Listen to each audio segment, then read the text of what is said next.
네, 뉴스업 시작하겠습니다. 더불어민주당과 국민의힘이 대선 후보 선출을 위한 당내 경선 후보 등록 절차를 마무리했습니다. 양당의 경선 레이스가 본격적으로 시작되겠지만 흥행에 빨간불이 켜졌다는 분석도 적지 않습니다. 김경수 기자가 보도합니다.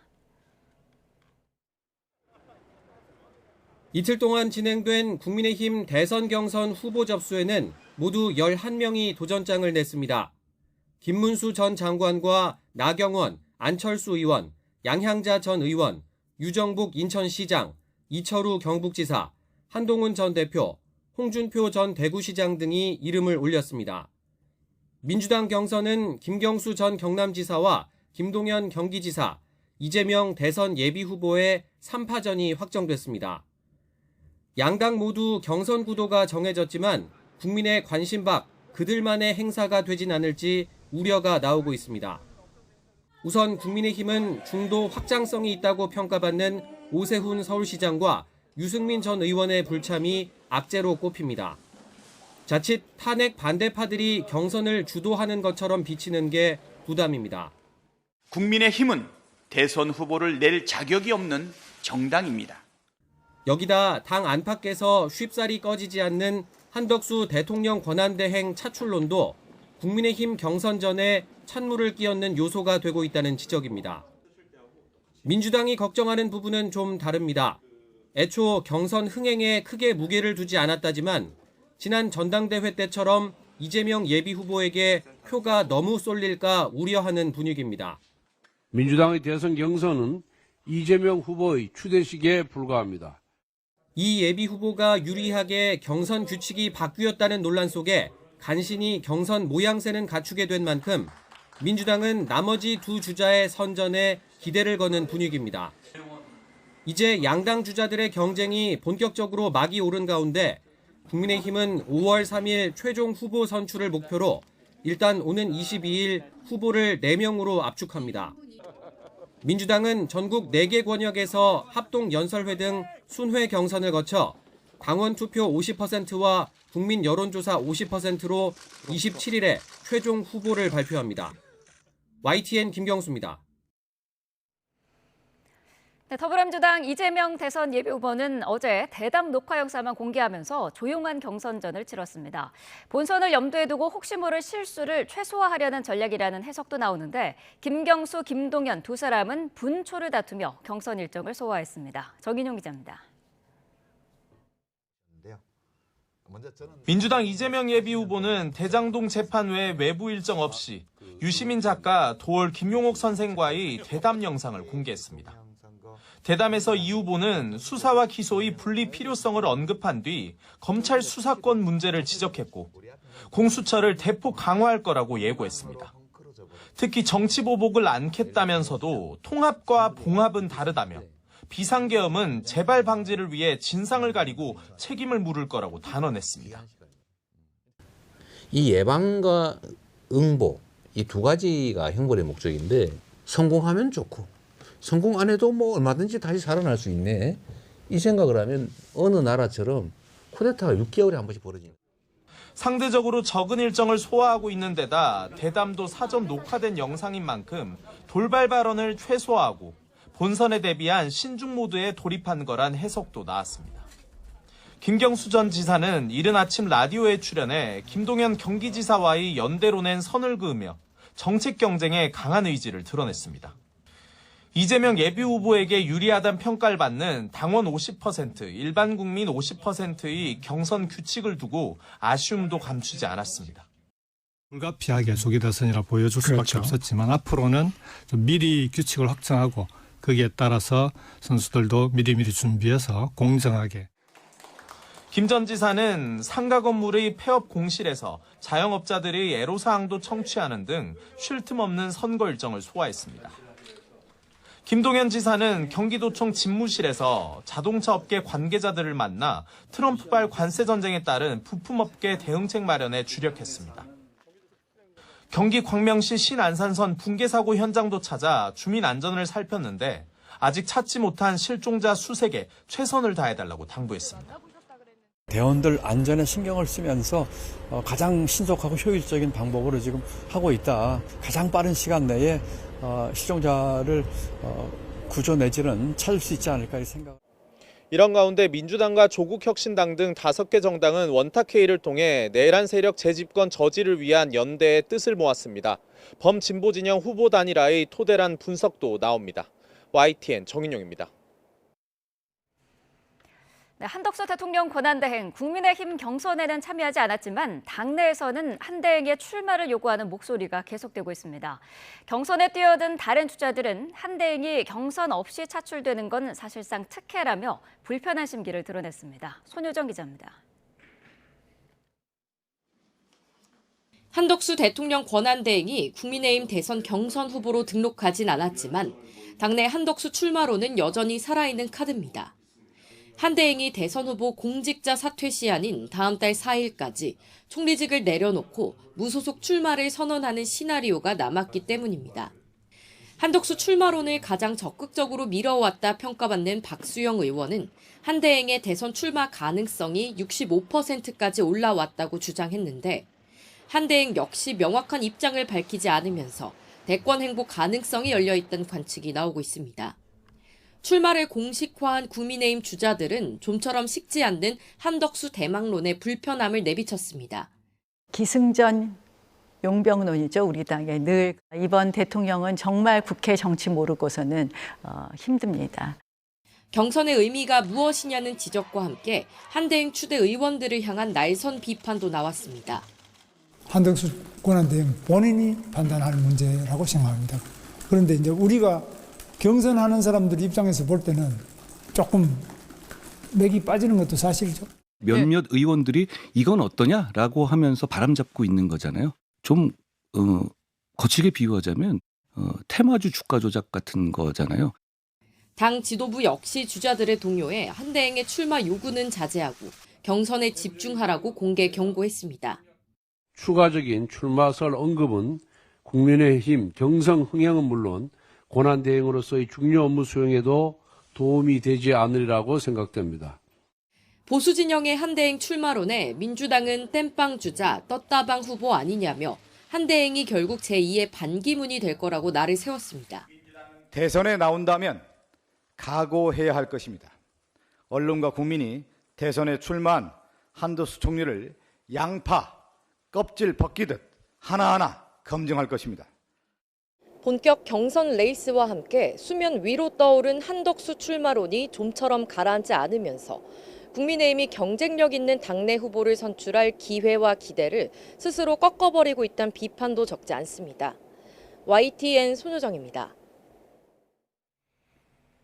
한덕수 대통령 권한대행의 헌법재판관 후보자 지명 효력을 멈춰달라는 가처분 사건 결정이 이번 주 안에 나올지 관심입니다. 문형배 이미선 재판관의 임기가 오는 18일로 끝나기 때문입니다. 김영수 기자가 보도합니다. 한덕수 권한대행이 대통령 몫의 헌법재판관 후보자를 지명한 건 자신의 권한을 넘어선 거라며 시민단체가 헌법소원을 냈습니다. 새로이 선출될 대통령의 헌법재판관 임명권을 정면으로 침해하는 것이고 빼앗아가는 것이고 탈취하는 것이다라고 생각을 합니다. 같은 취지로 헌재에 들어온 헌법소원과 권한쟁의 심판 사건만 모두 10건, 효력을 멈춰달라는 가처분 사건까지 함께 접수됐습니다. 대통령 탄핵으로 권한을 이어받은 총리가 어느 정도까지 판단하고 결정할 수 있는지가 쟁점인데 청구인들은 한덕수 권한대행이 이완규, 함상훈 재판관 후보자를 지명한 건 직무 범위를 벗어난 거라고 주장합니다. 헌재는 40여 재판관을 주심으로 선정하고 평의를 여는 등 심리에 속도를 내고 있습니다. 현재 9명의 재판관 가운데 5명이 찬성하면 가처분은 인용되고 이럴 경우 한덕수 권한대행이 두 재판관 후보자를 지명한 효력이 헌법소원, 권한쟁의 심판 사건에 대한 최종 판단이 있을 때까지 정지됩니다. 문형배 이미선 재판관이 퇴임하는 오는 18일 전에 결정이 나올 수 있다는 관측이 나오는 가운데 결정 시점과 판단 결과에 따라 적지 않은 파장이 예상됩니다. YTN 김영수입니다. 이완규, 함상훈 헌법재판관 후보자 지명 철회를 촉구하는 결의안이 더불어민주당 주도로 국회 본회의를 통과했습니다. 결의안에는 한덕수 대통령 권한대행의 대통령목 헌법재판관 지명을 위헌적 월권 행위로 규정하고 철회를 촉구하는 내용 등이 담겼습니다.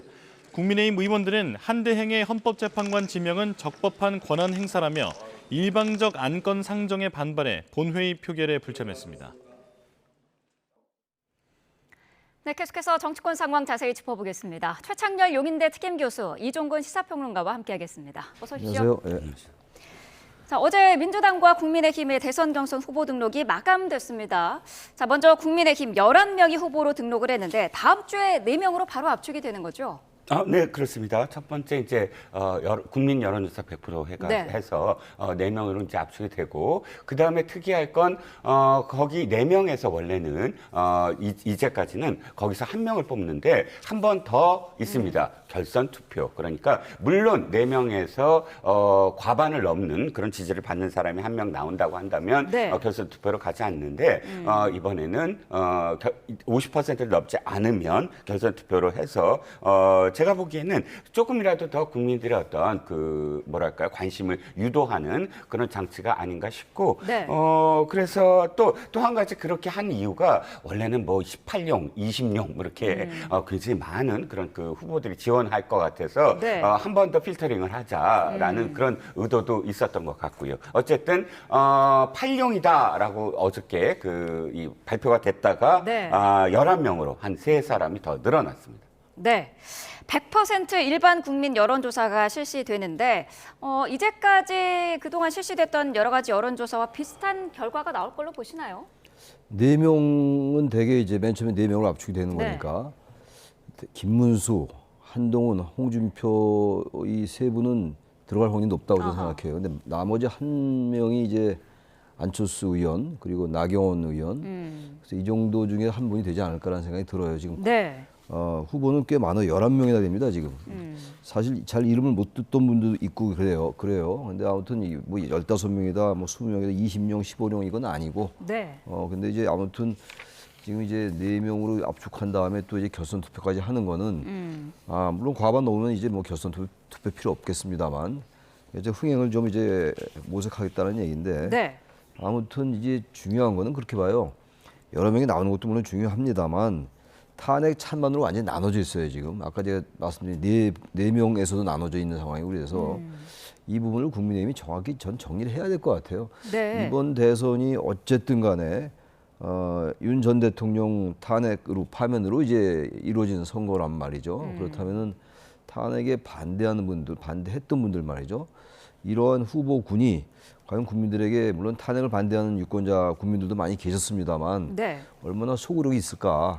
그러면서 국민의힘이 어쨌든 뭔가를 황골탈퇴하고 쇄신하고 이러면서 새롭게 나가는 게 그게 전 흥행이라고 보는데 숫자 그리고 뭐 경선 방식 이런 거 가지고만은 흥행하기 어렵지 않을까 그런 생각이 듭니다. 국민의힘 주자들이 오세훈 서울시장에게 잇따라 러브콜을 보내고 있습니다. 어제는 홍준표 후보가 만났고요. 오늘은 김문수, 안철수, 나경원 후보와도 만나기로 했다는데 중도층 그리고 수도권의 민심을 잡기 위해서는 오세훈 시장의 지지층의 지지가 필요하다 그런 계산이겠죠? 네, 오세훈 시장이 불출마 선언을 하기 전보다 더 바빠지신 것 같아요. 네. 매일매일 이렇게 후보들과 만나는 일정이 이어지고 있습니다. 아마도 저는 이럴 것 같아요. 그러니까 오세훈 시장을 지지했던 사람들의 표를 자기가 가져가겠다는 의도도 있지만 최소한 상대에게 많이 가는 것을 좀 제어하겠다라는 의미, 그러니까 분산되는 그런 효과도 노릴 수 있을 것 같고요. 일단 오세훈 시장의 지금 그 스탠스는 굉장히 중립적입니다. 좀 만나는 분들도 뭐 찬탄, 반탄 다 가릴 거 없이 이렇게 만나고 있고요. 또 오세훈 시장의 지지층들을 보면 특정 지지층이 편파적으로 모여 있지는 않아요. 왜냐하면 오세훈 시장이 원래부터 중도적이고 좀 합리적인 어떤 이미지였었고, 근데 이제 최근 들어서는 또 상당히 윤석열 대통령에 대한 호의적인 어떤 그런 발언들도 많이 했거든요. 시장 시절에. 그렇기 때문에 특별히 완전히 반탄파다 아니면 완전히 찬탄파다 이런 지금 성격 규정이 힘든 과정이므로 아마도 오세훈 시장과 관련돼서는 어떤 특정 세력이나 특정 후보에게 쏠림 현상으로 지지가 가지는 않을 거다. 분산될 것 같다라는 생각입니다. 민주당은 이재명 전 대표 그리고 김경수 전 지사, 김동연 지사 이렇게 3명이 후보로 등록을 했습니다. 뭐 역시 경선룰에 대해서는 기울어진 운동장이다, 어대명 추대 경선이다 비판의 목소리가 여전한 상황이에요. 근데 경선이 이제 국민선거인단으로 하지 않는 거죠. 지금 네. 권리당원 110만 명 정도, 그리고 여론조사에서 한 100만 명 정도를 이렇게 하는 거예요. 기존의 민주당의 이 경선 방식은 대체로 이제 국민선거인단을 모집해서 거기에 이제 한 표를 주고 이랬던 것들인데 이랬었는데 그게 이제 없는 겁니다. 그러다 보니까 사실상 이재명 전 대표 추대하는 거 아니냐 이런 얘기가 나올 법한데 네. 저도 그 아쉬운 점이 있어요. 현재의 그 민주당의 그 내부의 당원들의 어떤 지형이라든지 이런 거를 볼 때 국민선거인단 하더라도 전체적으로 지지율이 어쨌든 높게 나오는 게 사실이잖아요. 네. 여론조사 기관에 따라 좀 다르긴 합니다만 숫자가 좀 다르다 하더라도 그럼 국민선거인단 같은 거 해서 더 그런 다양성이라든지 이런 것들을 좀 더 확장시킬 수 있었는데 확장시킬 수 있었는데 그 아쉬움은 있긴 있어요. 그러나 아무튼 민주당으로서는 지난 2021년도 그때 경선 때 이낙연 후보가 3차 경선에서 앞선 적이 있어요. 네. 그런 부분들에 대한 트라우마 같은 게 좀 있는 게 아닌가. 그야말로 뭐 어대명이라고는 합니다만 돌다리도 두드려 건너겠다 뭐 그런 생각인 것 같긴 해요. 아무튼 결정이 됐으니까 네. 됐기 때문에 더 이상 뭐 여기에 대해서 왈가왈부하는 건 의미가 없고 김두관 전 의원은 그래서 경선 불참하는 거 아니겠어요? 경선 불참하는 건데 뭐 대선에 출마 안 한다는 게 아직 아니에요 또. 그건 두고 봐야지 할 일이고. 그러나 어쨌든 이 경선이 확정이 됐으니까 아무튼 더불어민주당은 아무튼 지금 이 경선이 지금 3명의 후보가 이제 나오는 건데 크게 주목을 받지 못하는 건 사실이에요. 워낙 네. 한 후보가 좀 앞서 나가는 그런 양상을 보이고 있기 때문에 그러나 이제 앞으로 또 어떤 변수가 있을지 전 민주당 당내 경선에 큰 변수는 없을 것 같아요. 아무리 봐도 말이죠. 물론 정치라는 게 생물이고 네. 어떠한 돌발 변수가 있을지 그건 알 수 없는 겁니다만 아무리 예측을 해봐도 지금 현재로서는 특별한 돌발 변수가 있을까라는 생각이 들긴 드는데 하기야 뭐 지난해 12월 3일 비상계엄을 예측했어요. 예측 못했으니까 또 두고 봐야 알긴 하겠습니다만 지금으로서는 그렇다는 말씀입니다. 예. 네. 민주당 경선 주자들은 오늘 한자리에 모입니다. 잠시 뒤에 이제 공명선거 협약식에 함께 참석을 하는데 이재명 전 대표가 최근에 조용한 경선을 하고 있다. 뭐 압도적인 우위 속에 김동연, 김경수 끌어안기를 하고 있다. 이런 분석이 나오고 있어요. 어떻게 네, 보십니까? 그렇습니다. 지난번에 노무현 후보 시절을 생각하시면 노무현 후보가 광주 경선에서 갑자기 이제 역전을 시켰잖아요. 네. 그다음부터 갑자기 대선언이 됩니다.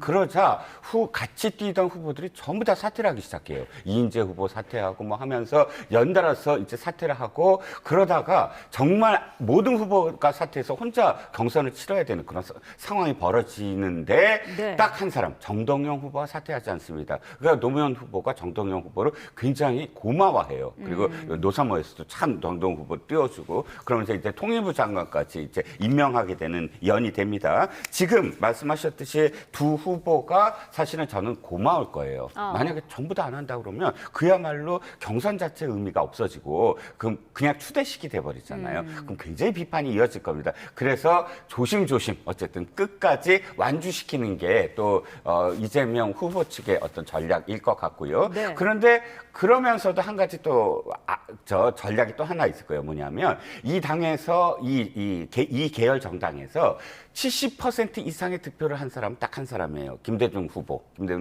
대통령 된 후보. 그러니까 그 기록을 깨고 싶은데 깨면서도 이 두 후보가 사퇴하지 않는 그런 경선을 아마 목표로 하지 않을까 싶습니다.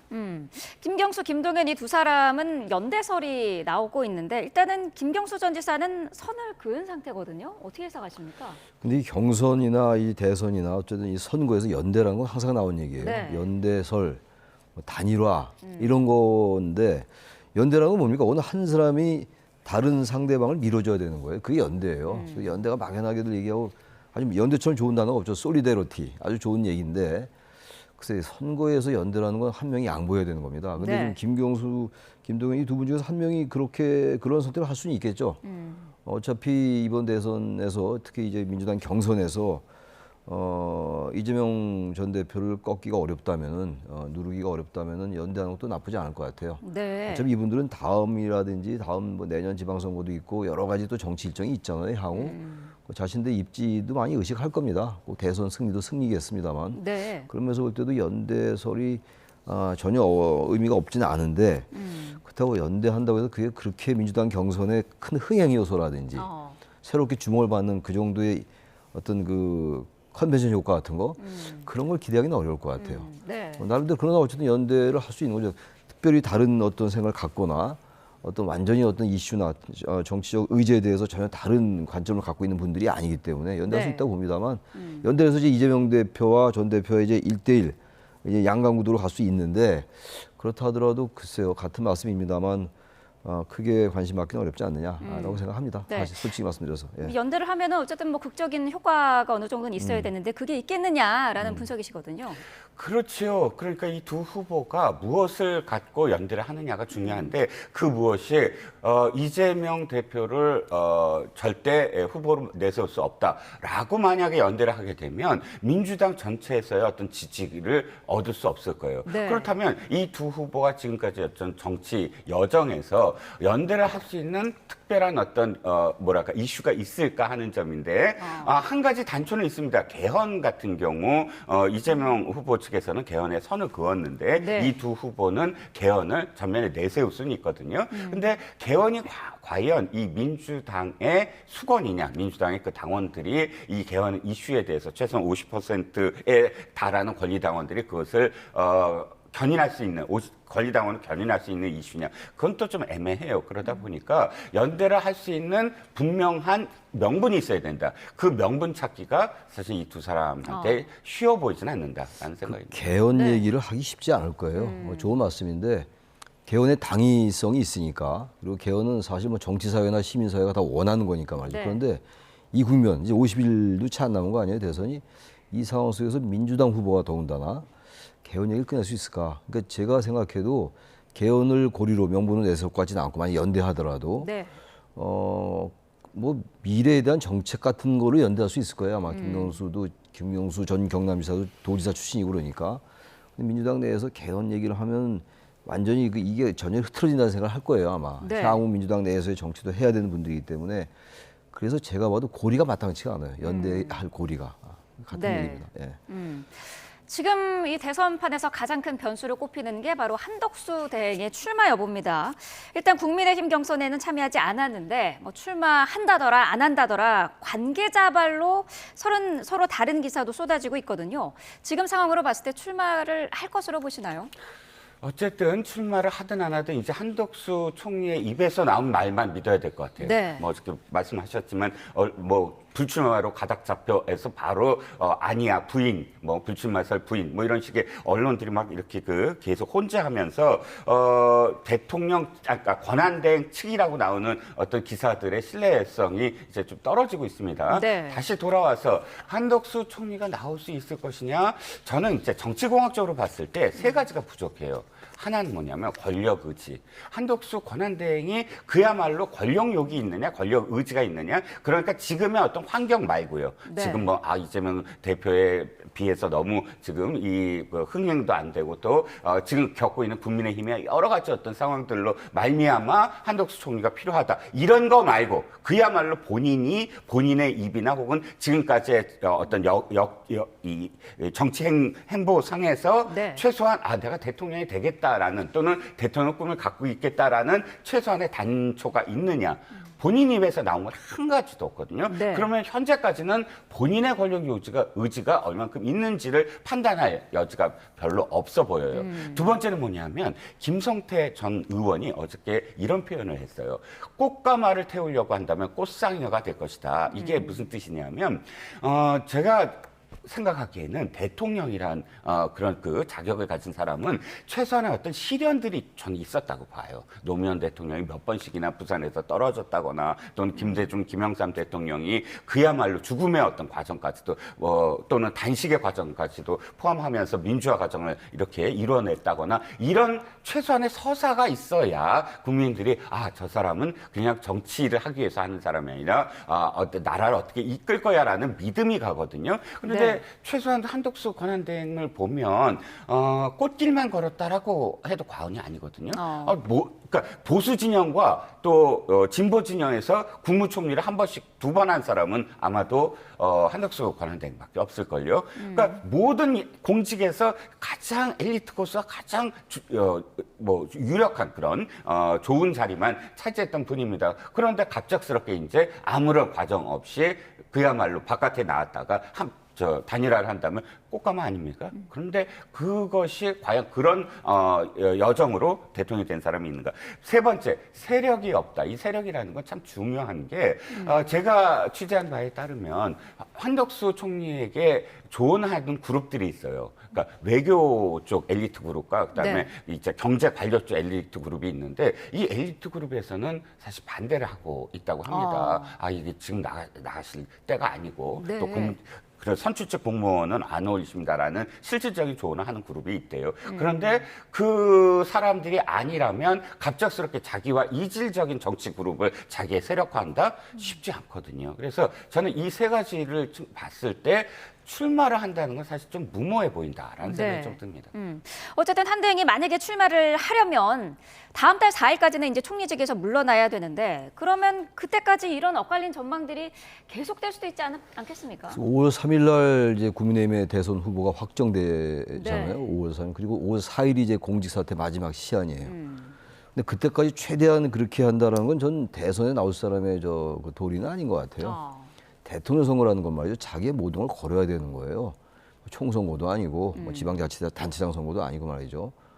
그렇다면 대통령이 되기 위해서 준비가 있어야 돼요. 그 아까 말씀드린 뭐 YSDJ의 경우가 그런 거, 노무현 전 대통령도 마찬가지고, 이재명 뭐 전 대표도 마찬가지예요, 사실상. 근데 윤석열 정부의 총리, 초대 총리였고, 사실 책임이라는 측면에서 볼 때 자유로울 수 없어요. 전 이번 탄핵 그 윤 전 대통령 파면 국면에서 국민의힘이나 한덕수 대통령 권한대행은 절대 책임에서 자유로울 수 없다. 그걸 하나 지적하고 싶고, 또 하나가 대통령이 되겠다는 사람은 그런 준비가 있었어요. 그렇지 않잖아요, 지금. 이런 분위기에 뭔가 편승해서 자신이 뭔가 대통령이 되려 하는 이런 거고, 또 국민의힘은 지금 아무리 봐도 이재명 전 대표를 대적하기가 쉽지 않은 상황, 현실적으로. 이 상황에서 뭔가 외부에서 인물을 차출하겠다는 거예요. 차용하겠다는 거예요. 이것이 몇 번째예요, 벌써.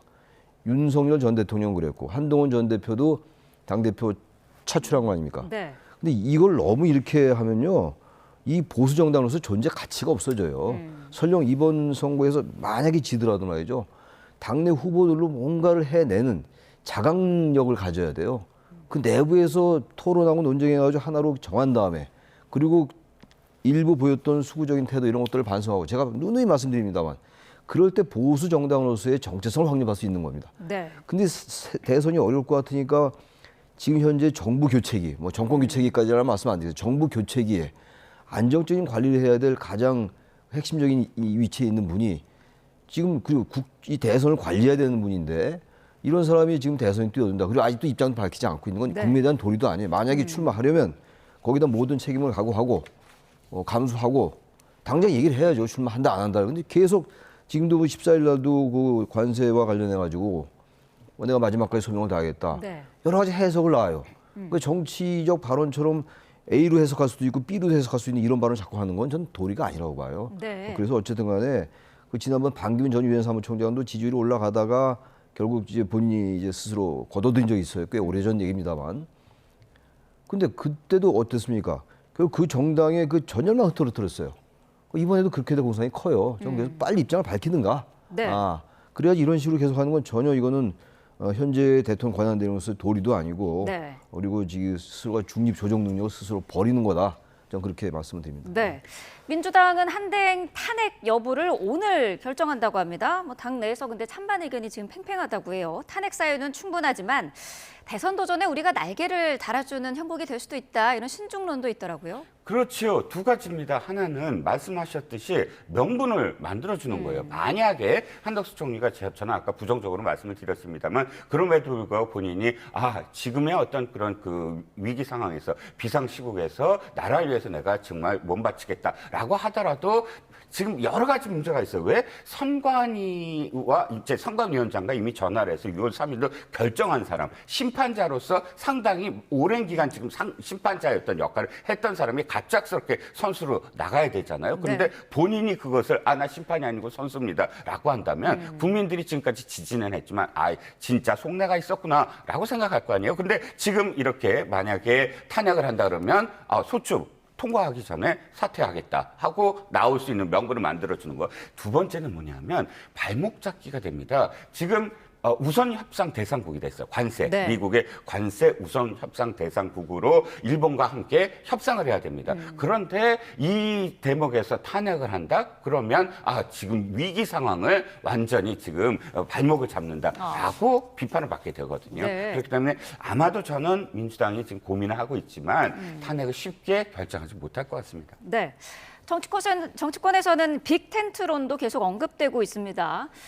반 이재명 텐트, 제3지대 텐트 이렇게 이야기가 나오는데 어쨌든 이재명의 독주를 견제하자라는 거예요. 일단 국민의힘 주자들은 이 빅텐트 필요성에는 동의를 하고 있는 거죠? 그렇죠. 국민의힘 입장에서는 빅텐트의 이유가 바로 이재명 대표에 반대하는 그런 이슈이기 때문에 당연히 빅텐트를 요구를 할 거고 네. 여기에 이제 경선 불출마다라고 주장하는 분들이 있어요. 그러니까 대선 불출마는 그냥 그만두는 것인데 네. 경선만 불출마하겠다는 분들은 혹시나 이제 빅텐트 그러니까 경선에 참여하면 사실 참여했다가 떨어진 사람이 나오면 어떻게 되죠?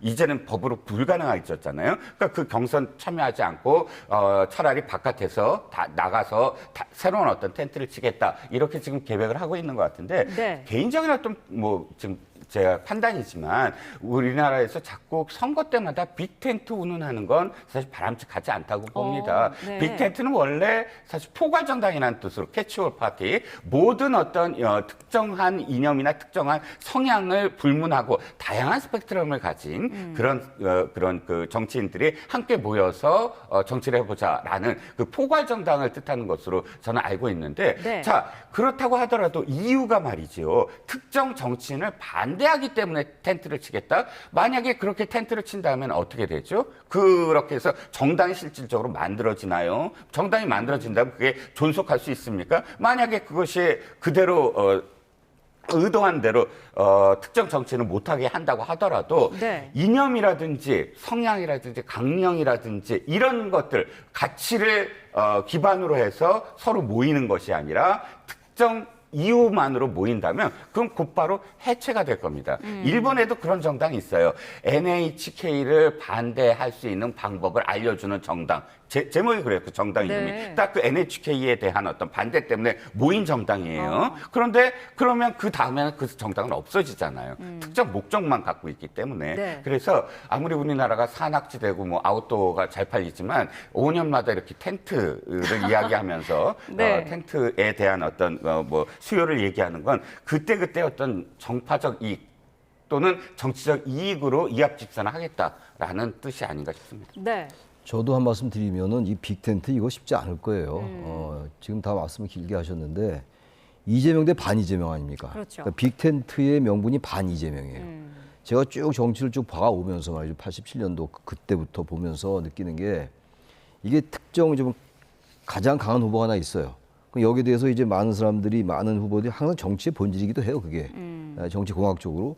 근데 뭔가 단일화를 해서 단일화하고 또 달라요. 빅텐트라는 거. 연대를 하겠다는 건데 아까 연대 말씀 잠깐 나눴었잖아요. 네. 근데 지금 보세요. 지금 아까 지금 그래픽도 나왔습니다만 너무나 다양해요. 지금. 근데 이분들의 생각은 딱 하나예요. 이재명은 안 된다라는 거라고요. 그게 이재명은 안 된다라는 게 빅텐트의 논리가 전혀 안 돼요. 그럼 이분들이 이재명 전 대표의 대항하기 위해서 나오는 거라면 일단 그 내부에서 탄핵 찬반부터 입장을 정리해야 됩니다. 제가 항상 주장하는 겁니다. 네. 그래야지 국민들에게 뭔가를 얘기할 수 있어요. 가장 기본적인 게 탄핵인데 지금.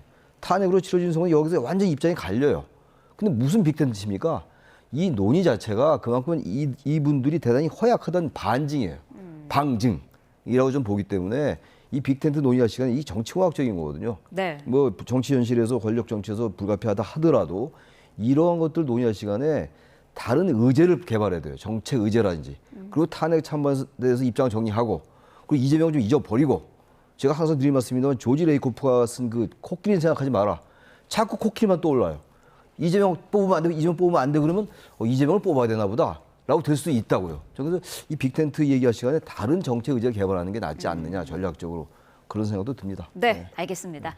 자, 두 분 말씀 여기까지 듣겠습니다. 최창렬 용인대 특임교수, 이종근 시사평론가와 함께했습니다. 고맙습니다. 네.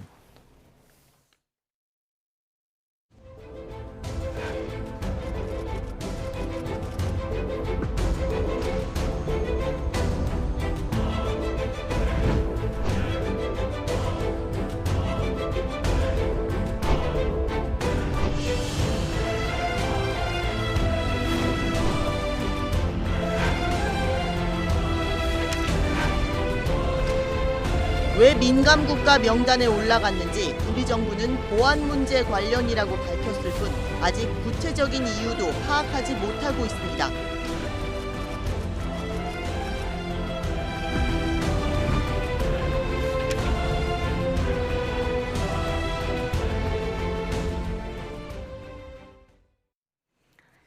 미국 에너지부가 한국을 이른바 민감국가 리스트에 포함한 게 발효되면서 그 여파에 대한 우려가 커지고 있습니다.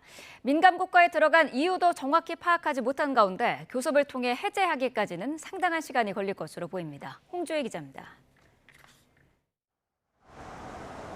미국 에너지부가 국가 안보나 핵 비확산, 기술 보호 등의 이유로 지정해 관리하는 이른바 민감국가. 한국도 기타 지정국가로 추가한 민감국가 리스트가 현지 시각 15일 발효됐습니다. 민감국가로 지정됐다는 사실을 2달 만에야 확인한 우리 정부가 뒤늦게 수습에 나섰지만 아직까진 소득이 없는 셈입니다. 미 에너지부와 국장급 실무협의 등 적극적인 교섭을 진행해 나가고 있습니다. 민감국가 지정 해제는 미 측 내부 절차에 따라 진행되는 것으로 좀 더 시간이 필요할 것으로 보입니다.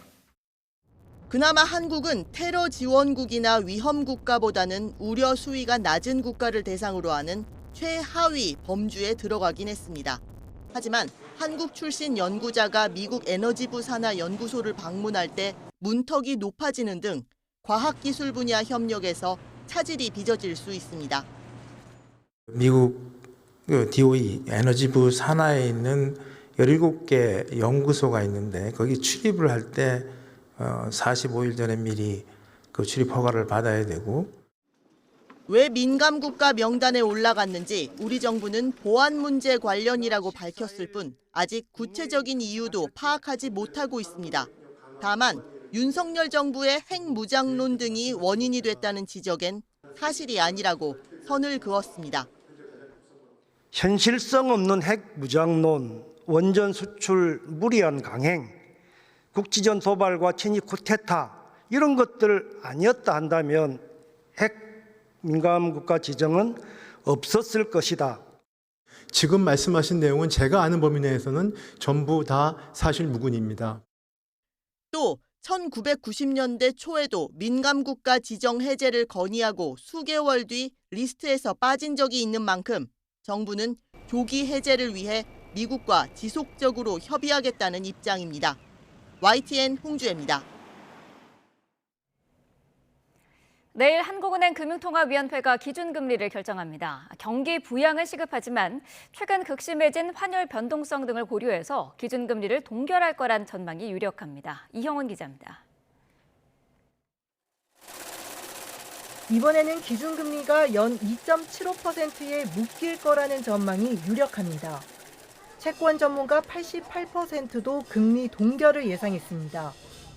내수 부진 속에 미국발 관세 전쟁으로 수출마저 흔들려 경기 부양 필요성이 크다는데 이견은 없습니다. 정부가 서둘러 필수 추경 사업안을 발표한 것도 이 때문입니다.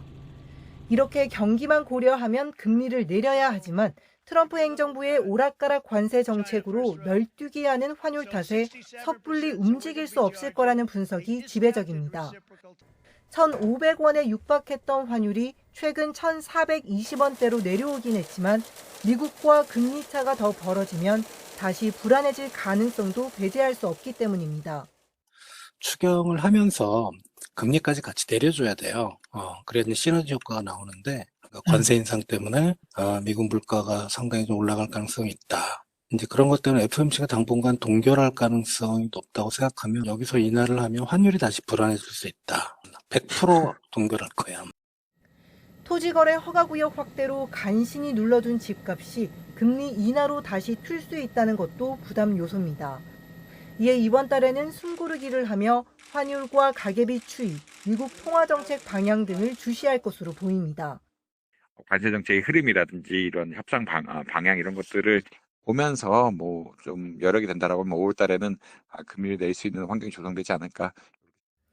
다음 달에는 금리 인하 가능성이 클 거라는 전망이 나오는 가운데 한국은행이 통화정책 방향에서 어떤 진단을 내놓을지 주목됩니다. YTN 이영훈입니다. 네, 서울시가 지난달 24일부터 강남 3구와 용산구 아파트를 토지거래 허가구역으로 확대 재지정했죠. 이후로 서울 부동산 시장에서는 관망세가 이어지고 있습니다. 이번 달 아파트 매매 거래량도 급감했는데요. 최도혜 기자가 현장을 다녀왔습니다. 서울 마포구의 한 대단지 아파트. 지난 8일 전용 면적 84제곱미터가 20억 9천만 원에 거래되며 신고가를 기록했습니다. 한 달 전과 비교하면 최소 5천만 원 이상 뛴 건데 정작 찾는 손님은 줄었습니다. 문제가 전체적으로 뭉치면서 마포구도 그전 한 달보다는 싹 전화가 오고 모든 게 좀 조용해졌거든요. 3분의 1은 줄었다고는 할 수 있는데 집값 상승을 기대한 집주인들이 매물을 걷어들이면서 매물도 귀한 편입니다. 매물이 줄었어요. 풍선 효과로 인해서 상승이 더 될 것 같으니까 일단 물건을 걷어들이는 거고요. 이달 들어 서울 아파트 매매 거래량도 급감하면서 이른바 거래 절벽 현상이 현실화한 모양새입니다. 실제로 지난달 거래량은 이미 8천 건을 훌쩍 넘어 신고 마감 기한인 이달 말쯤엔 9천 건가량 될 것으로 관측되는 반면 이번 달 거래량은 600여 건으로 눈에 띄게 줄어든 상황. 서울 아파트 매물도 사라지는 분위기입니다. 지난달 9만 건이 넘었던 매물은 토허제 확대 재지정 이후 8만 4천여 건으로 뚝 떨어졌습니다. 하반기 대출 규제 문턱이 높아지기 전에 집을 사려는 수요가 몰리면서 3월 거래량이 크게 늘어났는데요. 하지만 최근 들어서 다시 관망세가 짙어지고 있어서 4월 거래량은 다소 둔화되지 않을까. 대선 전국 이후 부동산 정책의 윤곽이 드러날 때까지 이런 관망세가 지속될 거란 관측도 나옵니다. YTN 최두입니다. 경기 광명시 지하터널 붕괴 사고 엿새째인 오늘도 실종된 작업자 1명을 찾기 위한 구조 작업이 이어지고 있습니다. 밤사이에도 수색은 계속되는데요. 취재기자 연결해 자세한 상황 들어보겠습니다. 권준수 기자, 실종자 수색 작업에 진전이 좀 있었습니까? 네, 소방당국이 붕괴 사고 현장 주변에서 밤샘 수색 작업을 벌였지만 아직 실종된 작업자를 발견했다는 소식은 들리지 않고 있습니다. 실종된 50대 작업자는 안전교육장으로 사용하던 컨테이너 안에 있을 거로 추정되는데요. 소방은 지하 40m 지점에 해당 컨테이너가 있을 거로 보고 있습니다. 구조대원들은 어제 이미 지하 20m 지점까지는 진입했는데 밤사이 새 굴착기를 투입하며 더 아래쪽을 향해 땅을 파내러 갔습니다. 다만 주말부터 비가 내렸던 터라 추가 붕괴 위험 우려가 남아있어서 재차 안전 여부를 점검하며 작업을 이어갔습니다. 전문가 이야기 들어보시겠습니다. 하부 쪽에 잔해물 제거하고 그 위험 요소 계속 재점검하면서 구조물을 제거하고 있습니다. 별개로 경찰 수사도 진행 중인 거죠? 그렇습니다. 경찰은 현장 노동자 12명을 불러 기초적인 조사를 마쳤는데요. 이 과정에서 보강 공사를 위해 구조물을 내리려던 중 사고가 났다는 취지의 진술을 확보했습니다. 크레인을 이용해 H빔을 지하로 내리려고 하는데 터널이 갑자기 무너졌다는 겁니다. 이 밖에도 사고 현장에서 하루 평균 지하수 1,600여 톤이 배출됐던 사실도 추가로 드러났는데요. 많은 양의 지하수에 토사가 휩쓸려 가며 터널이 무너졌을 가능성도 제기됩니다. 경찰은 우선 실종자 발견을 기다리는 입장인데요. 수색 작업이 마무리되는 대로 주요 관계자를 불러 본격적인 수사에 착수할 것으로 보입니다. 지금까지 사회부에서 YTN 권준수입니다. 인천 부평역 앞 도로에서 가로 5m 크기의 땅꺼짐이 발생해 인천시가 정밀 진단에 나서기로 했습니다. 대전 통영 고속도로에선 졸음운전으로 차량 석 대가 잇따라 추돌 했습니다. 밤사이 사건 사고 소식 최하영 기자입니다. 인천 부평역 앞 횡단보도 주변에 통제선이 쳐졌습니다. 가까이 가보니 도로가 울퉁불퉁 내려앉았습니다. 어제 저녁 8시쯤 가로 5m, 깊이 10cm의 땅꺼짐이 발생했습니다. 다행히 다친 사람은 없었습니다. 인천시는 도로 아래 얼었던 흙이 따뜻해진 날씨에 녹으면서 집안이 내려앉은 것으로 추정하고 있습니다. 시는 정밀 안전 진단을 통해 정확한 원인을 찾을 방침입니다. SUV 한 대가 형체를 알아볼 수 없을 정도로 심하게 부서졌습니다. 사고가 난 건 어젯밤 10시 15분쯤. 전북 장수군 장계면 대전 통영 고속도로 장수분기점 근처에서 SUV가 앞서가던 1톤 화물차를 들이받았습니다. 뒤이어 5톤 화물차가 SUV를 추돌하는 2차 사고도 발생했습니다. 이 사고로 50대 SUV 운전자가 경상을 입어 병원으로 옮겨졌습니다. 경찰은 SUV 운전자가 졸음 운전을 하다 사고를 낸 것으로 보고 정확한 경위를 조사하고 있습니다. 어제 오후 5시 20분쯤에는 경기도 부천시 원종동에 있는 의료기관에서 불이 났습니다. 다친 사람은 없었지만 환자와 의료진 등 32명이 긴급 대피했습니다. 소방당국은 천장에서 불길이 보였다는 직원 신고를 토대로 정확한 원인을 조사하고 있습니다. YTN 최아영입니다. 최근 들어 발생한 대규모 땅꺼짐 사고들은 모두 지하철 공사장 근처에서 발생했다는 공통점이 있습니다. 전문가들은 지하에서 물과 토사가 유출돼 터널이 무너지는 걸 막기 위한 물막이 공사 시행 기준을 마련하는 등 제도 개선이 필요하다고 지적합니다. 양동훈 기자입니다. 지난주 경기 광명시 신안산선 터널 공사 현장이 붕괴되면서 위에 있던 도로까지 무너졌습니다. 지난달에는 서울 명일동에서, 최근에는 부산 사상구에서 대형 땅꺼짐이 발생했는데 모두 지하철 공사장 근처였습니다. 전문가들은 지하철 공사의 경우 지하수와 토사가 대량으로 빠져나가면서 땅속에 빈 공간이 크게 생기기 때문에 땅꺼짐 위험도 커진다고 지적합니다. 구착이 크면 클수록 땅에 있던 지하수가 나오는 그런 양들도 많아지고 지하수의 유속이 빨라지면은 산사태 나면은 토성물이 오듯이 물하고 흙하고 이렇게 같이 나오게 돼요. 전문가들은 지하 땅을 파는 과정에서 지하수가 흐르지 않도록 물막이, 차수 공사를 하면 땅꺼짐 위험을 줄일 수 있지만 새어나온 지하수와 토사를 밖으로 퍼내버리는 경우가 대부분이라고 말합니다. 차수 공사를 대대적으로 할 경우 공사 기간과 비용이 급증하기 때문입니다. 이번에 사고가 난 신안산선 공사 현장에서도 지난해 4분기 하루 평균 1,600톤이나 되는 지하수를 밖으로 퍼내며 작업한 것으로 확인됐습니다.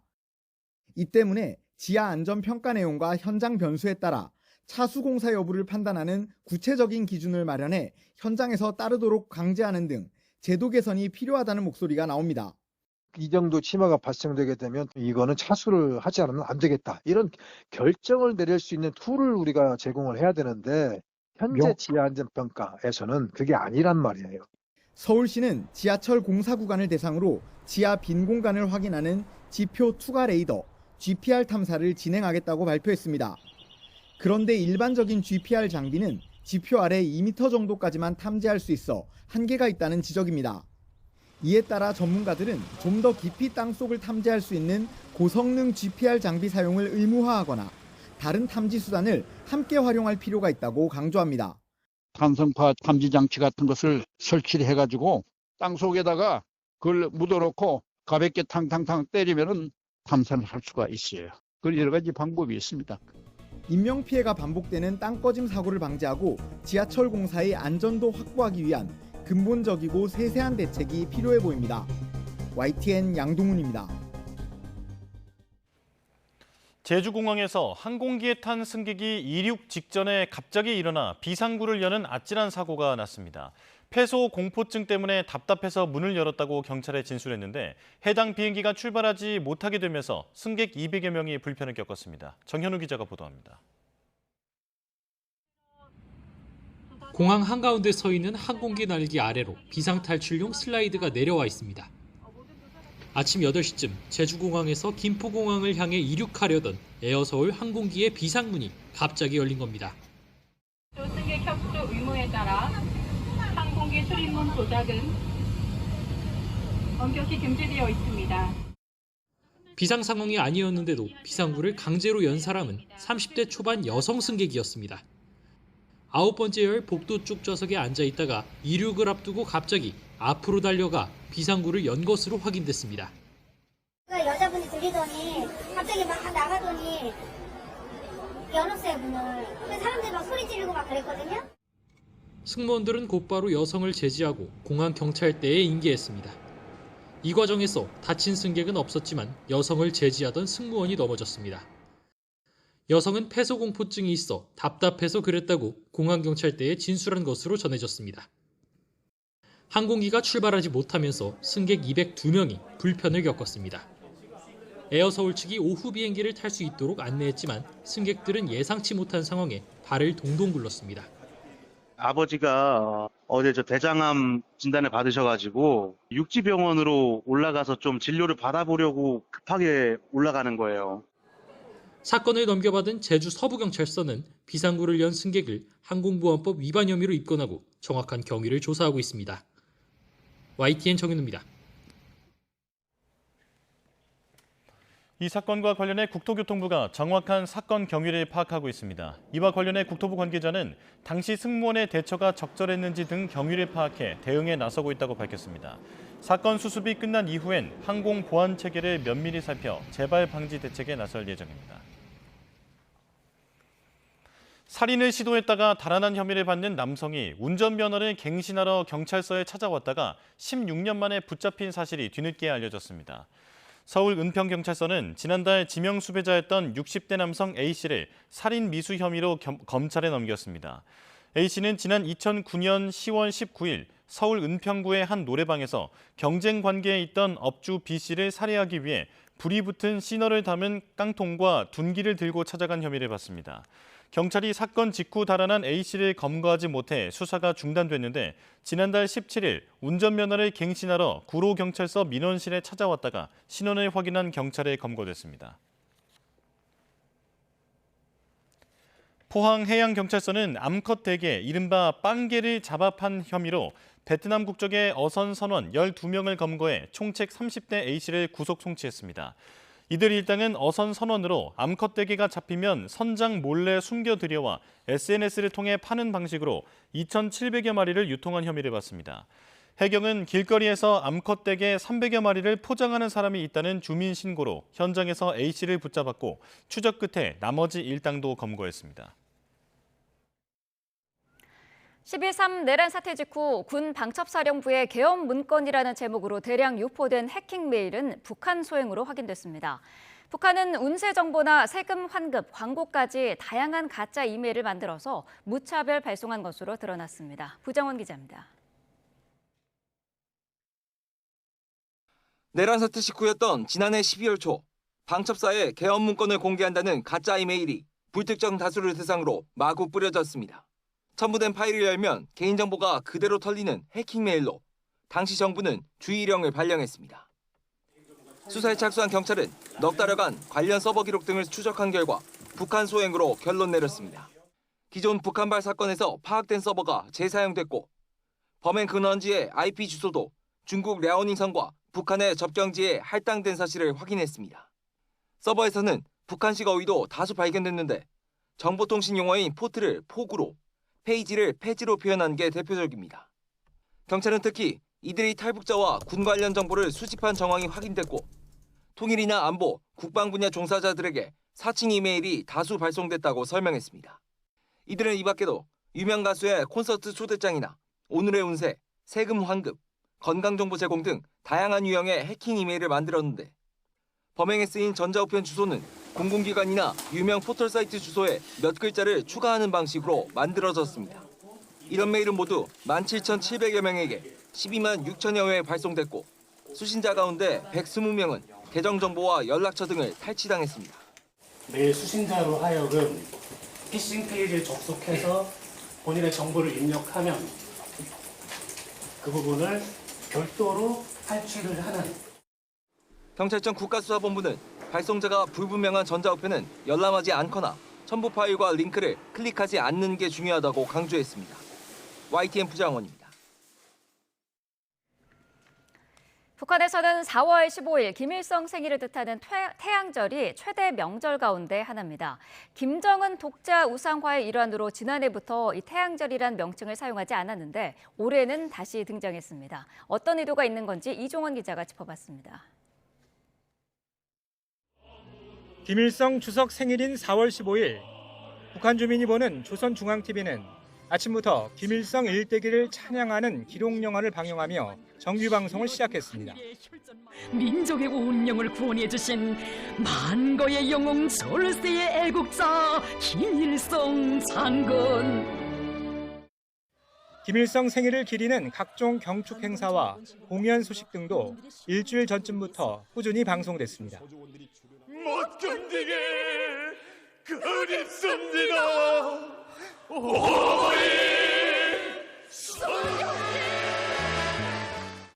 5년 주기로 찾아오는 정주년이 아닌 탓에 올해 김일성 생일은 여느 해와 크게 다를 게 없는 분위기긴 한데 지난해와 달라진 점은 있습니다.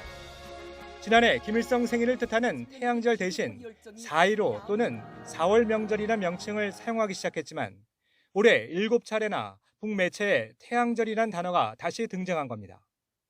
태양절 사용 중단은 북한식 주체 언어 사용 중단과 김정은 단독 배지 등장과 함께 김정은 단독 우상화를 위한 대표적인 선대지우기로 해석돼 왔습니다. 이 숫자가 늘어난 것은 주민들의 수용성을 감안해서 다소 좀 상황을 조절하면서 탄력적으로 운영하려는 그러한 의도가 있는 것으로 보입니다. 이처럼 일부 속도 조절 측면도 보이긴 하지만 북한 매체들의 김정은 우상화 기조는 해마다 강도가 더해지고 있습니다. 김일성 생일 당일 북한 노동신문은 김일성 주체사상을 찬양하는 내용으로 일면 사설을 시작했는데 김정은에 대한 충성을 강조하는 내용으로 마무리됐습니다. 통일부는 김일성 생일 당일 김정은 띄우기 비중이 해마다 조금씩 높아지고 있다며 속도 조절에 나선 건 맞지만 선대 흐리기, 복자 우상화 방침은 분명해 보인다고 분석했습니다. YTN 이종원입니다. 오늘 세월호 참사 11주기 추모 행사가 열립니다. 유족들은 이런 참사가 반복되는 현실을 안타까워하면서 함께 아이들을 기억해 주길 당부했습니다. 배민혁 기자가 세월호 참사 유족들을 만나봤습니다.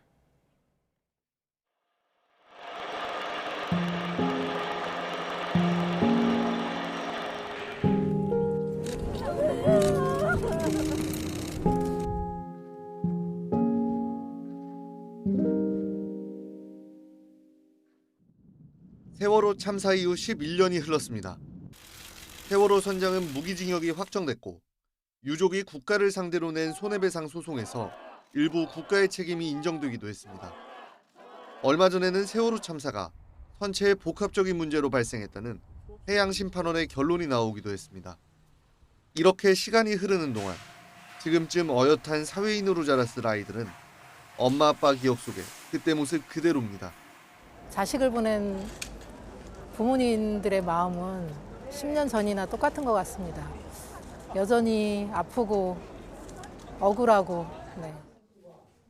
아무리 시간이 흘러도 무뎌질 틈이 없는 마음은 4월 16일 그날이 돌아오면 어김없이 미어집니다. 그 부모들이 어떤 한 부모가 힘들면 옆에서 똑같이 힘들거든요. 우리들 자식이기 때문에 그 기간 동안이 좀 더 많이 힘들어지는.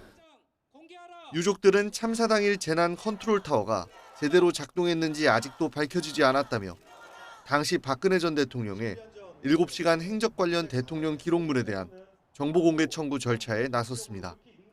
박근혜 대통령이 과연 적절한 대응을 하고 제대로 그 책무를 다했는지 알고 싶은 것입니다. 이태원부터 제주항공 여객기까지 또 다른 사회적 참사가 반복될 때마다 자신들의 노력이 부족했던 건 아닌지 자책해온 유족들. 사회가 함께 참사를 추모하고 기억해주길 거듭 당부합니다. 그런 사건 사고들이 있을 때 진짜 기억을 하고 기억만큼 무서운 게 없거든요. 더 진실에 다가갈 수 있는 그런 어떤 기초가 생기는 거니까. 다시는 이런 일이 반복되지 않기를 유족들은 오늘도 외치고 또 외칩니다. YTN 배민혁입니다. 의과대학에 있는 전국 40개 대학 총장들이 오늘 오후 2026학년도 의대 정원 문제를 논의합니다. 회의는 오후 1시부터 온라인으로 진행되고 내년도 의대 모집 인원을 얼마나 확정할지가 의제로 오릅니다. 일각에서는 의대 총장들이 대학별 복귀자 현황을 공개한 뒤 내년도 정원을 증원 전 규모인 3,058명으로 합의해 교육부에 건의할 거란 전망이 나옵니다.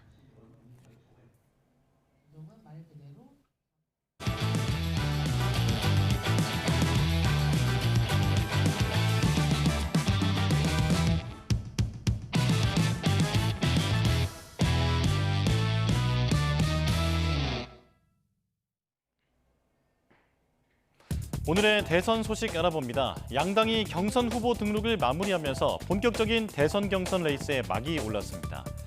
먼저 국민의힘은 모두 11명이 도전장을 냈습니다. 5월 3일에 최종 후보 선출을 목표로 일단 오는 22일 후보를 4명으로 압축합니다. 더불어민주당 경선은 3파전이 확정됐습니다.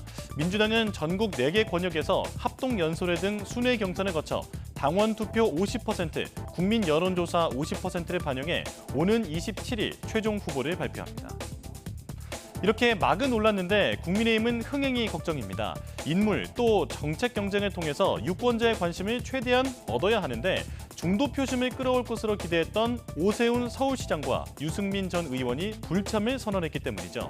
민주당의 대선 책임론 공세 속에서 자칫 탄핵 반대파가 경선을 주도하는 것처럼 비칠까 부담입니다.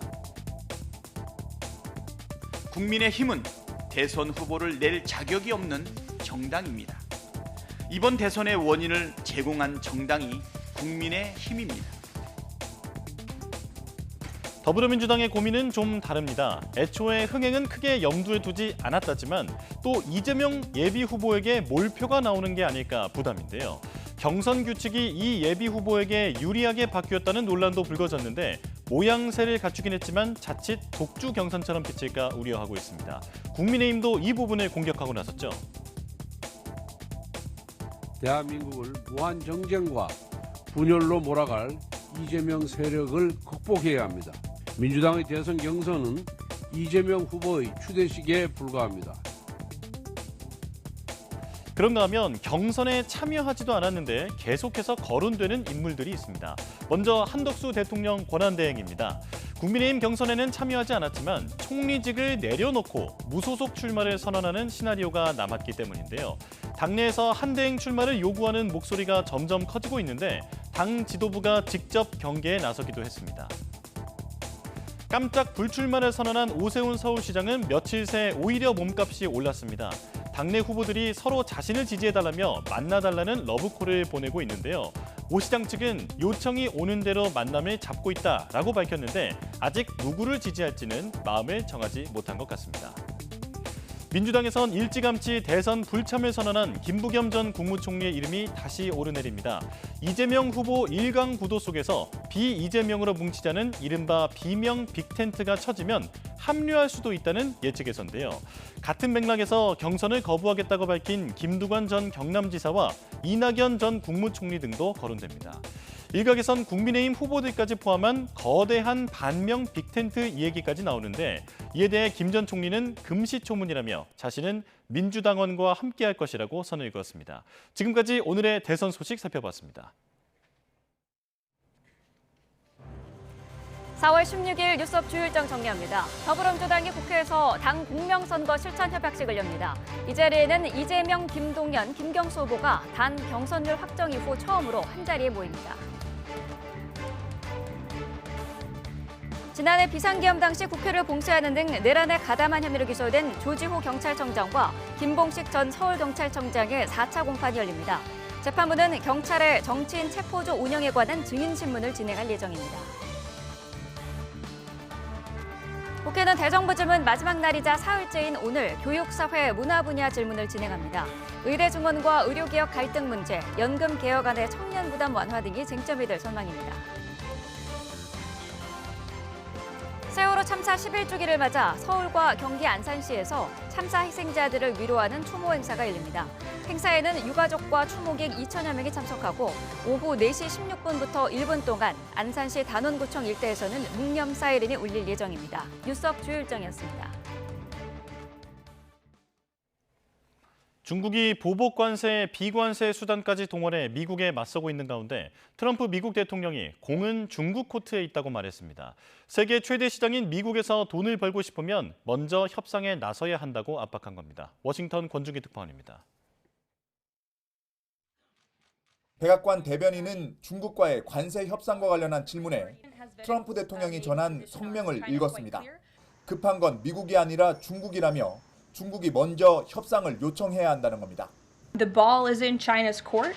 China needs to make a deal with us. We don't have to make a deal with them. What we have, the American consumer, or to put it another way, they need our money.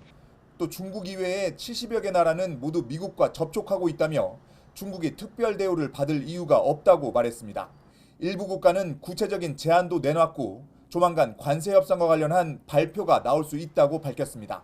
We've had more than 15 deals, pieces of paper put on the table, proposals that are actively being considered. We do believe that we can announce some deals very soon. 앞서 트럼프 대통령은 중국의 보복 대응을 거론하며 미국 농민들에게 버틸 것을 주문했습니다. 집권 1기 때도 중국이 미국 농민들을 잔인하게 대했지만 결국 훌륭한 협상으로 농가에 280억 달러를 지급했다는 겁니다. 레빗 대변인은 미국 농민에 대한 지원책이 검토되고 있다고 설명했습니다. 뉴욕타임스는 미중 간 관세 전쟁으로 펜타닐과 타이완 등 다른 현안에 대한 대화까지 막혔다며 적어도 1년간은 트럼프와 시진핑이 만나기 힘들 것 같은 분위기라고 관측했습니다. 워싱턴에서 YTN 권윤기입니다.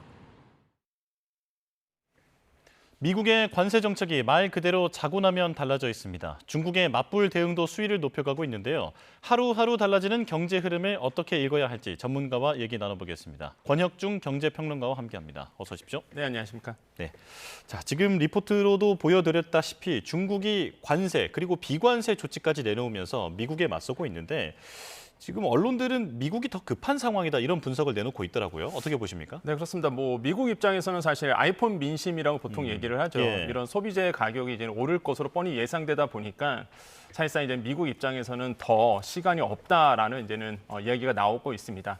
이제 반대로 보면 이제 중국 입장도 마찬가지인데요. 이제 중국 입장에서는 사실 강점도 있고 약점이 있습니다. 일단 먼저 강점부터 말씀드리면 일단 히토류 수출 제한이 얘기가 나왔잖아요. 예. 이게 이제 또 중국이 갖고 있는 하나의 카드가 될 수 있고 두 번째로는 농산물 수입도 사실상 이 대두 부분은 굉장히 큰 충격이거든요. 미국 입장에서는. 왜냐하면 사실상 이제 공화당의 표심이 있는 쪽에서 사실상 이렇게 대두 수출을 많이 하고 있는데 이게 좀 흔들릴 가능성도 있고요. 세 번째로는 뭐 이미 뉴스 통해서 아시겠지만 미국 10년물 국채가 크게 흔들렸습니다. 가격이 폭락을 했거든요. 정말 예. 단기간에. 그래서 금리가 상승이 됐었는데 이게 또 중국이 갖고 있는 강력한 또 수단이기도 합니다. 왜 그러냐면 미국 국채를 일본 다음으로 가장 많이 갖고 있는 나라가 바로 중국이기 때문에 그렇다 말씀드리겠고요. 그다음에 만약에 관세가 이렇게 계속적으로 145% 유지가 된다라고 본다 그러면 중국 입장에서는 당연히 위안화 전화를 통해서 사실상 이 관세를 상쇄시킬 겁니다. 그래서 지난 트럼프 1기 때도 똑같았거든요. 그 당시에도 이제는 무역 전쟁이 일어났을 때 위안화 절하하면서 사실상 이 관세를 뚫어냈던 부분이 있었습니다. 그래서 이번에도 똑같이 아마 할 거다라고 볼 수가 있겠고 마지막으로 보면 가장 큰 핵심이라고 저는 볼 수 있는데 반미 운동입니다. 중국에서의. 예. 그러니까 이게 국민이 누가 먼저 뭉치느냐거든요. 사실상 중국 입장에서는 지금 반미 운동, 그다음에 애국 소비 이런 얘기를 하면서 사실상 뭐 마찬가지로 반체제 인사가 사실상 없잖아요. 중국에는. 예. 그러다 보니까 이제 국민들이 뭉칠 수 있는데 미국은 좀 다릅니다. 이런 부분에 대해서는 아마 중국이 갖고 있는 강력한 무기겠는데 중국 입장에서 불리한 점도 있어요. 예, 바로 경제 성장률입니다. 지금 그 국제투자은행 쪽에서는요, 미국이 이제 1분기 GDP는 오늘 이제 발표가 되는데 잘 나올 거라고 예상을 하고 있는데, 근데 사실상 이제 한 해로 본다 그러면 목표치인 5%에는 성장률을 못 미치고 심지어 3%대의 성장률도 나올 수 있다. 이거는 중국 입장에서는 굉장히 뼈아픈 부분이거든요. 내수가 너무 안 되고 있고 지금 중국 경제가 어려운 부분이 있습니다. 그래서 이런 부분이 중국과 미국의 이제 좀 차이점이다라고 말씀드립니다. 예.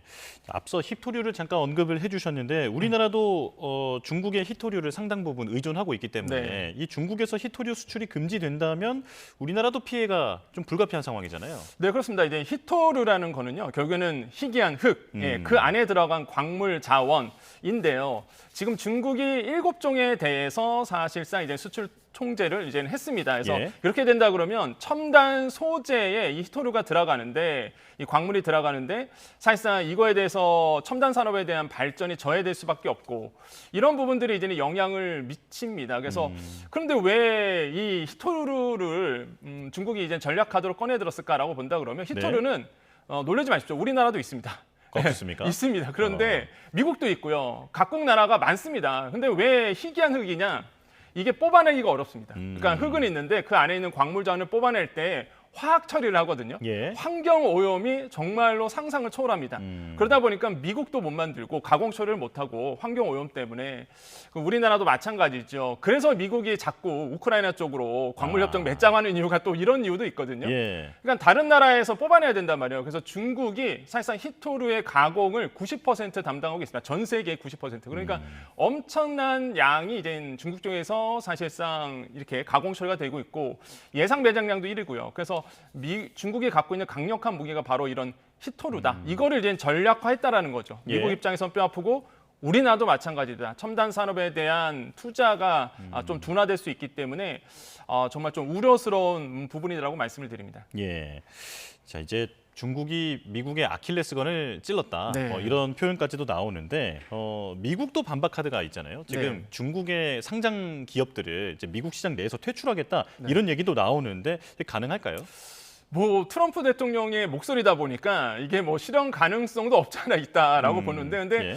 뭐 지금 시장의 전망은요, 뭐 실현 가능성은 그렇게 높지 않다. 왜 그러냐면 지금 미국에 상장된 중국 기업에 간접해서 상장된 기업 다 포함해서 한 286개가 상장되어 있는데 시총 규모로 본다 그러면 1조 1,000억 달러 정도 됩니다. 근데 이게 억 달러 이렇게 그러면 잘 감이 안 오시잖아요. 예. 그래서 원화로 좀 말씀드리면 1,571조 원입니다. 그러니까 엄청난 금액이 사실상 이제 중국 기업이 미국에 상장돼 있는데 그러니까 이제 트럼프 대통령이 이걸 지렛대 삼아서 이제 중국 쪽으로 압박을 하고 있는 거다 이렇게 보시면 되겠습니다. 그래서 이런 점들이 아마 트럼프 대통령의 이제는 전략이라고 보시면 되겠는데 근데 사실상 지금의 이제 무역 관점에서 본다 그러면 중국이 이런 점에서 보면은 조금 더 약점을 가지고 있죠. 왜냐하면 이미 아시겠지만 뭐 애플과 그다음에 테슬라 공장이 다 있습니다. 그래서 저는 그런 표현 쓰거든요. 랜섬웨어 걸렸다. 이런 표현입니다. 그러니까 랜섬웨어가 IT 쪽, 컴퓨터 쪽만 쓰는 게 아니라 저는 경제계의 랜섬웨어. 한마디로 발목이 잡힌 거예요. 인지를 딱 잡고 있거든요, 중국이. 왜냐하면 테슬라 공장 사실상 중국에서 많이 나오고 있죠. 애플도 실제적으로 이제 중국 쪽에서 공장이 있습니다. 그러다 보니 당연히 중국 쪽에서 이거에 대해서 관세를 높이고 아니면 이거에 대해서 수출에 대해서 문제를 삼으면 미국 입장에서는 가격이 엄청나게 뛰겠죠. 그건 사실상 이 모든 원망이 또 트럼프 행정부로 가기 때문에 미국 입장에서는 이게 참 곤란한 상황으로 가요. 그래서 인질 잡혀 있는 것들 때문에 이렇게 지금 관세 전쟁이 더 불이 붙고 있다라고 좀 생각을 해봅니다. 예. 자, 이제 문제는 우리나라가 미국과의 이 관세 협상을 어떻게 잘 이끌어낼지가 중요한데 일단 다음 주로 예고가 되어 있긴 하잖아요. 미국은 빨리 타결하는 게 더 유리할 거다. 이런 식으로 이제 다른 나라들에 얘기를 하고 있는데 우리가 어떤 전략으로 나서야 할지 전문가들마다 의견이 좀 분분한 것 같습니다. 정리해 주실까요? 저는 일단은 시간이 약이다라는 생각을 해봐요. 그러니까 일단 다른 나라에서 어떻게 협상을 하는지 보고 가는 게 저는 좋다고 생각을 서두를 하거든요. 필요는 없다. 예, 왜 그러냐면 사실 지금 미국이 콕 집어서 5대 나라, 그러니까 우선 협상 대상국 5대 나라를 콕 집었죠. 그래서 한국, 뭐 일본, 호주, 인도 이렇게 해서 이제 5개 나라를 뽑았는데 보시면은 이제 영국도 이제 뽑혔는데 거기서 보면은 관세율이 영국은 10% 상호 관세율입니다. 그다음에 호주가 10%, 인도가 26%, 우리가 25%잖아요. 일본도 26% 이렇게 돼 있는데 사실 이제 90일 유예 동안에 이렇게 협상을 해야 됩니다. 이런 상황에서 일단 다른 나라들이 어떻게 하는지를 지켜보고 협상 카드를 꺼내는 것이 좋지 않을까라는 전 생각을 하고 있어요. 그래서 타산지석 삼는다 이렇게 보시면 되겠고 중요한 건 그겁니다. 이제는 누가 가서 어떤 얘기를 하느냐가 굉장히 좀 중요한 부분이 있거든요. 그래서 이런 부분에 대해서 미국이 계속적으로 요청하는 것들, 그러니까 알래스카 LNG 가스전에 대한 투자 부분부터 시작해서 그다음에 이제는 비관세 장벽이라고 얘기했던 환율, 그다음에 말 그대로 이제 소고기 같은 부분도 아마 지금 얘기를 계속 하고 있어요. 30개월 이상에 대해서 소고기 수입해라. 이런 부분도 얘기하고 있다 보니까 이걸 사실상 잘 풀어내야 되는 우리의 또 숙제를 좀 안고 있는 것 같습니다. 예.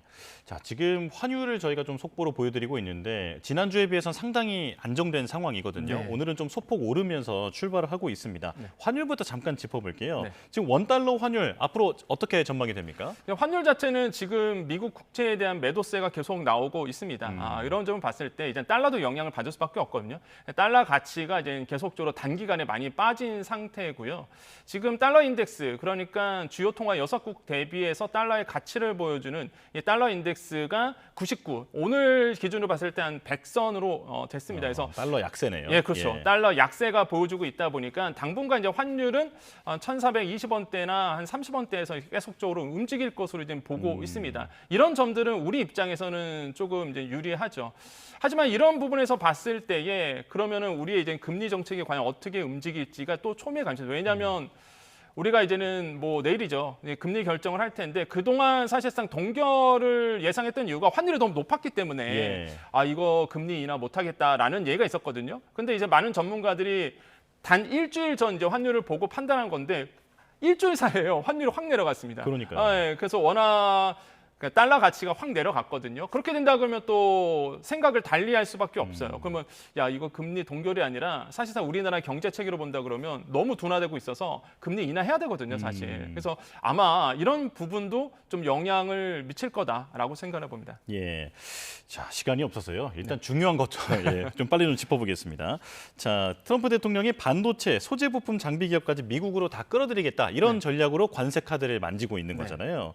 자, 정부가 추경으로 지금 재정을 지원하기로 했지만 우리 중소기업들, 뭐 대기업뿐만 아니라 기업들 타격이 만만치 않을 거다라는 얘기가 나옵니다. 좀 감당할 수 있을까요?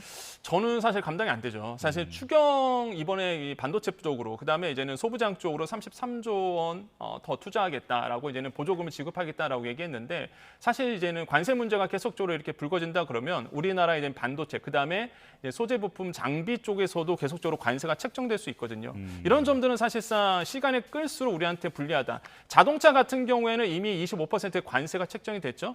부품도 이제 다음 달 3일까지입니다. 이때 사실상 이 안에 해결이 돼야 되는데 물론 이게 좀 유예가 목소리가 나왔잖아요. 그래서 이제는 좀 긍정적으로 보고 있지만 그래도 좀 해결을 해야 되고 이미 철강, 알루미늄은 3월 달부터 25%의 관세가 책정되어 있어요. 반도체, 의약품 줄줄이 지금 예고된 상태입니다. 그러다 보니까 빨리 지금 뭐 90일 안에 아니면은 그 안이라도 빨리 이제 관세가 이제 책정이 돼서 좀 합의가 하는 게 굉장히 중요하다고 보시면 되겠고 우리의 이제 전략은 지금 자료화면도 나오고 있는데 알래스카 LNG 가스전에 대한 이 부분 그다음에 조선 러브콜을 계속 보내고 있는 게 우리나라의 조선 기술이거든요. 이거에 대해서 협상 지렛대를 해서 결과적으로 우리가 얻을 수 있는 것들은 FTA의 기본적인 틀을 유지한다. 품목 관세율은 조금 뭐 합의를 통해서 낮추는 부분이라고 가겠지만은 품목 관세에 지정한 거 빼고 이외의 품목 같은 경우에는 한미 FTA의 기조 통해서 움직이는 것이 가장 중요하거든요. 그래서 저는 이런 점에서 아마 그 정도만 만약에 타협이 돼도 저는 뭐 성공한 거다라고 저는 생각을 해보겠습니다. 네, 다음 주 협상을 앞두고 있는데 개인적인 의견으로는 서두를 필요는 없다. 네, 이렇게 말씀해 주셨습니다. 권혁중 경제평론가와 함께했습니다. 고맙습니다. 네, 감사합니다.